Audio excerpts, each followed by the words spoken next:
Gabon, entre lutte de pouvoir et démantèlement de l'empire Bongo. Dans les coulisses feutrées du pouvoir gabonais, une véritable partie d'échecs se joue depuis plus d'1 an.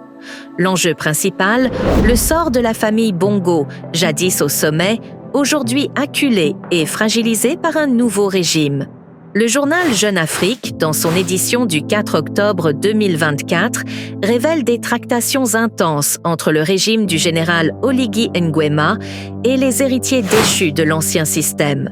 Ce bras de fer, à la fois financier et humain, marque une nouvelle phase dans la restructuration politique du Gabon. Démantèlement financier, l'empire Bongo en ligne de mire. Depuis son arrivée au pouvoir, le général Oligui Nguema a entamé une opération de restitution, visant à récupérer les actifs accumulés par la famille Bongo.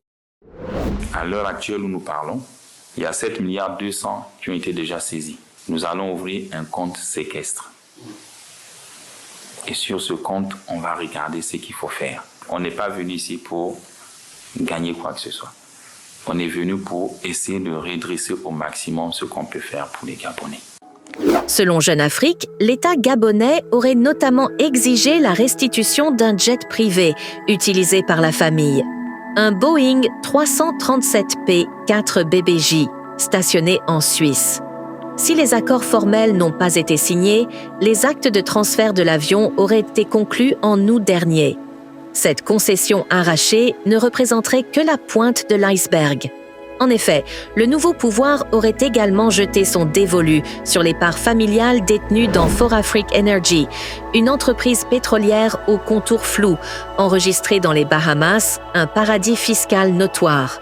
Cependant, au-delà de ces tractations financières, un drame humain se joue en coulisses. Sylvia et Noureddin Bongo, enfermement et isolement.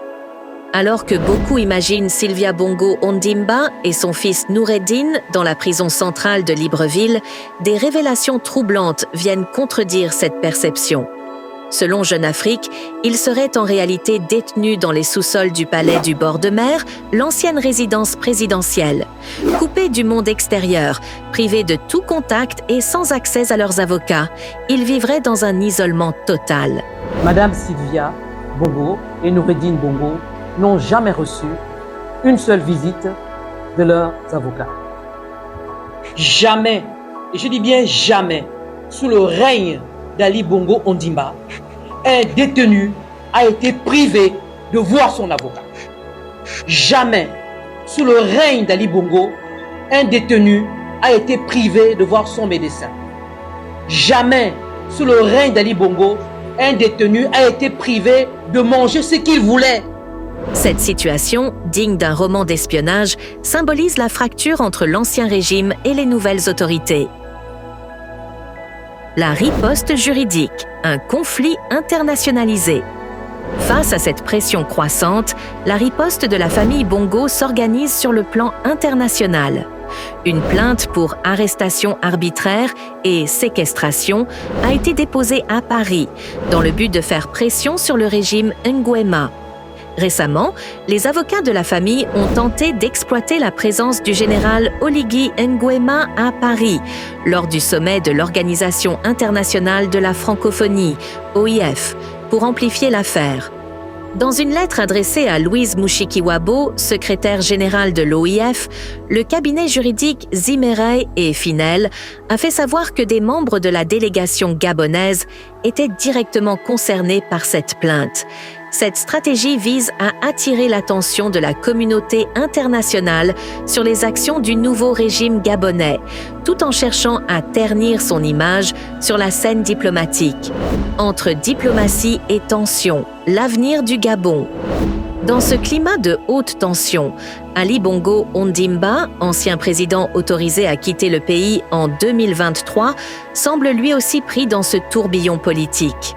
Refusant de quitter le Gabon sans sa femme Sylvia et son fils Noureddin, Ali Bongo maintient une position de loyauté familiale qui complique les négociations. Cette solidarité pourrait paradoxalement prolonger leur calvaire. Le 18 septembre dernier, Ali Bongo a publié une lettre où il réaffirme son retrait de la vie politique et renonce à toute ambition nationale. Il y exprime également sa conviction que sa famille, en particulier Sylvia et Noureddine, est utilisée comme bouc émissaire. Toutefois, cette main tendue suffira-t-elle à apaiser les tensions? Le général Oligui Nguema se montrera-t-il conciliant face à cette demande publique de clémence? Un Gabon en transition, les contours d'un nouveau régime. Au-delà des querelles familiales et des luttes de pouvoir, c'est tout l'avenir du Gabon qui se joue dans ce bras de fer. Le régime du général Oligui Nguema est pris entre deux feux. D'un côté, il doit répondre à une demande populaire de justice et de restitution des biens mal acquis. Et de l'autre, il doit éviter d'apparaître comme un régime revanchard aux yeux de la communauté internationale. La présence du général au sommet de l'OIF à Paris est un exemple frappant de ce dilemme. Tandis qu'il tente de normaliser l'image du Gabon à l'étranger, il doit également gérer les retombées de cette crise interne, qui pourrait ternir ses ambitions de réforme et son projet de redynamisation du pays. En définitive, un Gabon transformé? Ce feuilleton politico-judiciaire dépasse largement le cadre d'un règlement de compte familial. Il interroge sur la transition démocratique dans un pays habitué à une gouvernance clanique depuis des décennies.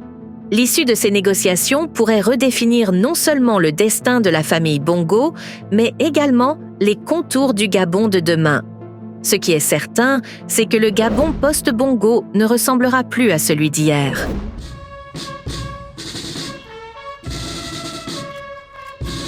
Abonnez-vous à notre chaîne pour plus d'infos et restez connectés pour ne rien manquer.